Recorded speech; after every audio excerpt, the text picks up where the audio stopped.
என் வீட்டு ஜன்னல் எட்டி ஏன் பார்க்கிற? இள நெஞ்ச தொட்டு தொட்டு நீ தாக்குற.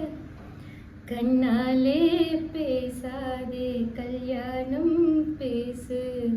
கையோட கை சேர்த்து பூங்காத்தா வீசு.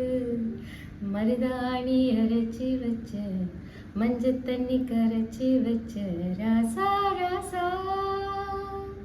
உருகாம உருகி நின்ன உன்னழக பருகி நின்ன லேசா